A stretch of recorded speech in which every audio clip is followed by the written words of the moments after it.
As the ThunderClan apprentice pushed forward into the open air, everyone around her abruptly came to a halt, throwing her to the forefront. She looked up in bewilderment, and two things happened simultaneously. First, Riverpaw realized why the figure looked so familiar. The large, dark cat standing on the stony ridge above was the same cat who walked in the mist in her dreams. The wildcat had hopped from the dream into reality and now gazed down at the tribe with a sharp glare. In the same instant, Riverpaw's blood ran cold with terror, for standing beside the wild cat was an enormous dog. No, not a dog. A wolf. It, too, stared down at the cats, its eyes a piercing yellow and its fur a dark ginger, the color of rust. No one moved for a few heart-wrenching moments. The tribe cats watched the wolf in fear and anger, while Riverpaw drew her eyes away from the beast to the she-cat standing calmly beside it.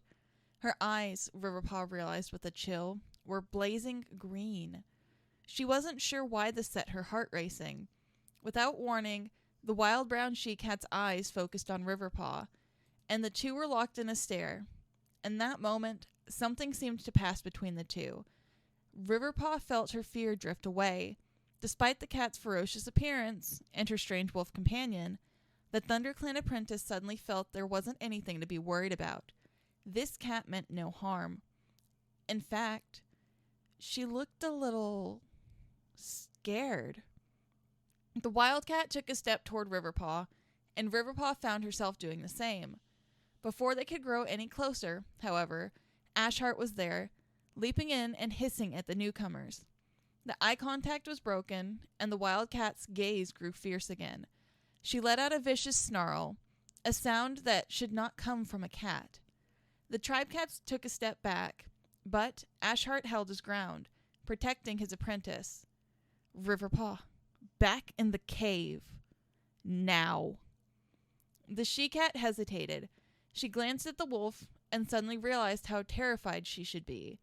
The brown apprentice found herself nodding and slowly backing away. As she did, the wildcat was advancing again, and Riverpaw watched as Ashheart swiped, claws unsheathed in warning. The wolfish she-cat did not seem to like that, as she let out another snarl. The wolf suddenly barked, making every cat flinch and cower, wondering if now was when it would leap forward to tear them apart. Instead, it stayed where it was as the hostile brown she-cat turned from Ashheart and shouted, "What?" angrily at the wolf. It did not move, but barked again. Now the two were snarling at each other, and Riverpaw realized they were arguing. She glanced at the tribe cats, who, it seemed, were beginning to realize the same. They watched in fascination and confusion.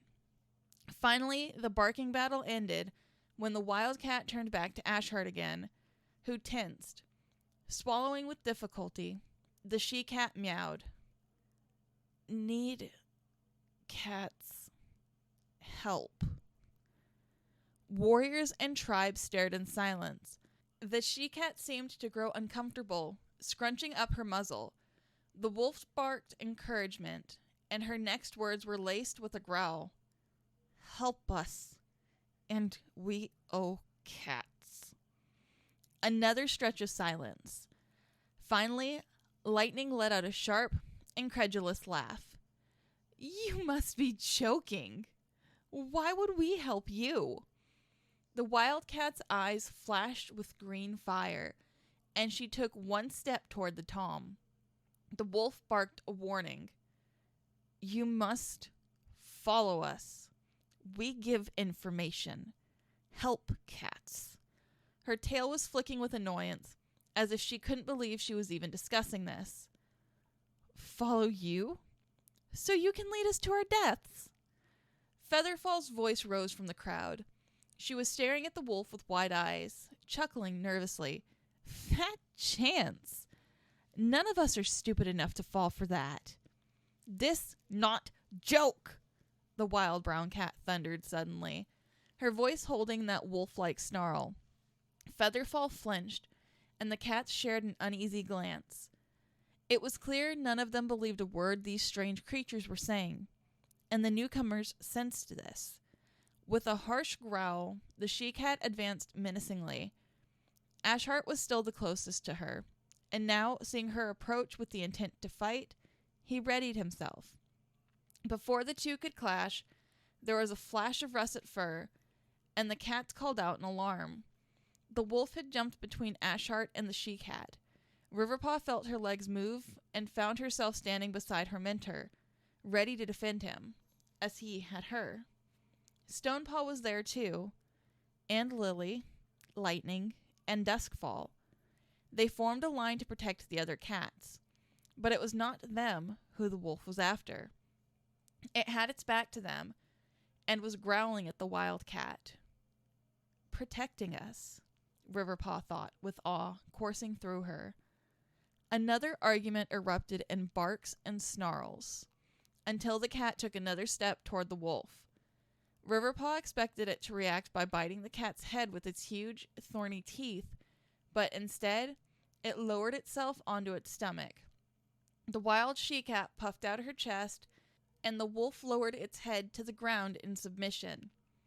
Now the cat turned her eyes to the tribe again, and they all looked on in utter disbelief. Help cats if help me. No trick, she growled. It was a while before anyone moved, but the first to do so was Lily, stepping forward with head and tail high. I will help you. What? Lightning shouted at his tribe mate, yellow eyes wide. You can't be serious, Lily. This is a suicide mission. I admit it is insane, the black-furred cat meowed. She swallowed and fixed the Tom with a stern stare. But I'm willing to risk it. Admit it. We've gotten nowhere for the past weeks. Even when the clans came, we still have no idea what to do about these wolves, and no amount of further scouting will help. Now here is a cat who can communicate with and even control one of them. I believe it's worth taking a chance.